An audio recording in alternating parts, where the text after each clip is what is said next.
नमस्कार। आप देख रहे हैं खबरों पर खुलासा। हम बात करने वाले हैं मध्य प्रदेश सरकार के पूर्व गृह मंत्री और दतिया से विधानसभा का टिकट चाहने वाले डॉक्टर नरोत्तम मिश्रा के विषय में। मध्य प्रदेश हाईकमान और दिल्ली हाईकमान ने ये फैसला लिया कि इस बार दतिया से डॉक्टर नरोत्तम मिश्रा की जगह किसी नए प्रत्याशी को मैदान में उतारा जाएगा और इस फैसले के बाद डॉक्टर नरोत्तम मिश्रा का टिकट काटते हुए उन्होंने आशीष तिवारी, जो आरएसएस से जुड़े हैं, सीनियर नेता हैं, उन्हें दतिया विधानसभा में भाजपा का उम्मीदवार घोषित कर दिया। जैसे ही आशीष तिवारी उम्मीदवार घोषित हुए, वैसे ही डॉक्टर नरोत्तम मिश्रा के समर्थकों ने दतिया में बवाल काट दिया, उपद्रव शुरू कर दिया, नारेबाजी कर दी, धरना प्रदर्शन शुरू कर दिया और हाईवे को जाम कर दिया। ये सब तो ठीक था, हक है उनका, करना चाहिए, लेकिन उन्होंने जिस तरह से अपनी ही पार्टी की मुर्दाबाद के नारे लगाए, प्रदेश के मुख्यमंत्री डॉक्टर मोहन यादव के खिलाफ जो नारे लगाए, प्रदेश अध्यक्ष हेमंत खंडेलवाल के खिलाफ जो नारे लगाए, उन्हें मुर्दाबाद किया, ये तो बिल्कुल सही नहीं माना जा सकता। हम ये नहीं कहते कि डॉक्टर नरोत्तम मिश्रा के इशारे पर या उनके कहने पर उनके कार्यकर्ताओं ने, उनके नेताओं ने ये सब किया होगा, लेकिन डॉक्टर नरोत्तम मिश्रा को अपने कार्यकर्ताओं और नेताओं को ये हिदायत पहले से दे के रखना चाहिए थी कि यदि किसी भी स्थिति में मेरा टिकट कटता है या मुझे उम्मीदवार नहीं बनाया जाता, तो ऐसी स्थिति में हमें किसी भी तरह का कोई विरोध इस तरह का नहीं करना है जिससे पार्टी की छवि खराब हो, हमारे नेताओं की छवि खराब हो। लेकिन अब ये हो तो गया है। अब इस विरोध प्रदर्शन को दबाने के लिए प्रशासन ने वहाँ धारा 163 का उपयोग कर लिया है और अब 5 आदमी से ज़्यादा एक जगह इकट्ठा नहीं हो सकेंगे।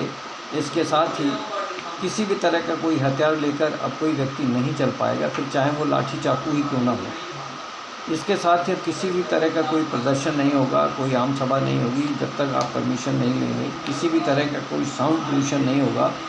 कुल मिलाकर अब प्रशासन ने बागडोर अपने हाथों में ले ली है।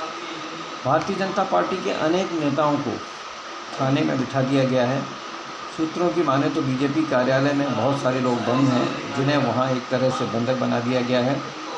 और जहां तक सवाल डॉक्टर नरोत्तम मिश्रा का है, तो वो वर्तमान में दिल्ली में है। उन्हीं के करीबी सूत्रों की माने तो वो दिल्ली में अपने वरिष्ठ अधिकारियों से बात करने गए हैं।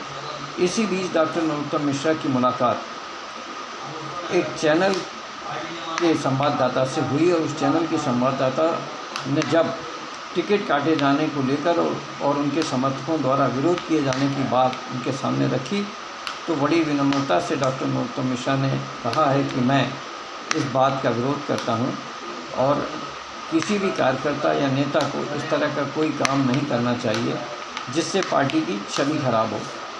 टिकट देना या न देना ये पार्टी हाईकमान का काम है। डॉक्टर नरोत्तम मिश्रा ने कहा है कि पार्टी के फैसले को हम सभी मान्य करते हैं और ये विरोध करने का तरीका ठीक नहीं है।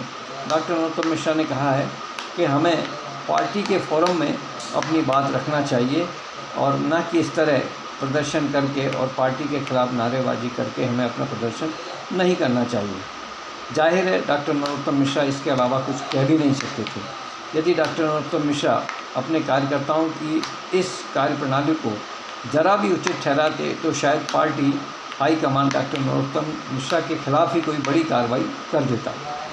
डॉक्टर नरोत्तम मिश्रा के समर्थन में और उनके इशारे पर जितने सारे लोग आज दतिया ज़िले में भाजपा के मठाधीश बने बैठे हैं, पदासीन हैं, वो चाहे फिर नगर पालिका अध्यक्ष हो, जिला पार्टी का अध्यक्ष हो, जनपद अध्यक्ष हो, सरपंच हो, या तमाम सारे ऐसे पद हैं जिन पे सरकार ने उन्हें बिठाया है, तो इन सब ने एक साथ जो इस्तीफ़ा दिया है ये भी गलत है। इस्तीफ़ा देने से पहले इन लोगों को अपने पार्टी हाईकमान से चर्चा करना चाहिए थी, एक बार उनके साथ बैठ के बात करना चाहिए थी।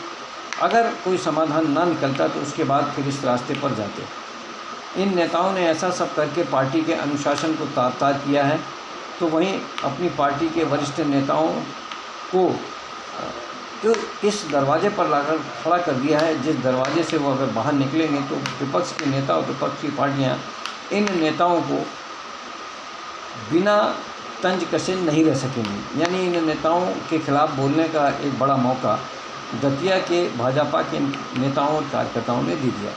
कांग्रेस के नेता यदि डॉक्टर मोहन यादव मुर्दाबाद, हेमंत खंडेलवाल मुर्दाबाद या भारतीय जनता पार्टी मुर्दाबाद के नारे लगाते तो शायद एक बार माफ़ भी किया जा सकता था, लेकिन जब भाजपा के ही नेता और कार्यकर्ता इस तरह का कृत्य करें तो निश्चित ही ये माफ़ करने योग्य नहीं है। पार्टी की जो अनुशासन समिति है निश्चित ही इस मामले को गंभीरता से लेगी और भारतीय जनता पार्टी के ऐसे तमाम सारे नेताओं के खिलाफ कड़ी अनुशासनात्मक कार्रवाई करेगी, ऐसा मेरा मानना है।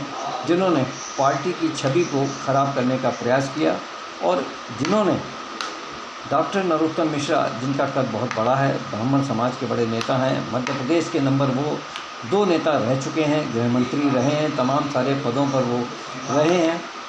डॉक्टर नरोत्तम मिश्रा को इन लोगों ने अपनी भावनाओं में बहकर पार्टी से ऊपर जो बनाने का या पहुंचाने का प्रयास किया है, शायद ये प्रयास ही डॉक्टर नरोत्तम मिश्रा को सबसे ज़्यादा नुकसान पहुंचाने वाला है। डॉक्टर नरोत्तम मिश्रा का टिकट काटे जाने के बाद दतिया के लोगों को जो परेशानी हुई, जो जाम लगे, दुनिया भर के लोगों ने अपने आने जाने के रास्ते बंद होने के कारण कामकाज नहीं कर पाए, यहाँ तक कि दतिया बाज़ार बंद कराने का भी प्रयास किया गया, कुछ दुकानें बंद भी रहीं। तो ये तमाम सारी परेशानियों की वजह से जो खबरें अब सोशल मीडिया से लेकर तमाम सारी मीडियाओं में रहीं, तो इन खबरों पर सवाल उठता है और सवाल जब उठता है तो खबरों पर सवाल के लिए मैं जय सिंह चौहान, भोपाल से।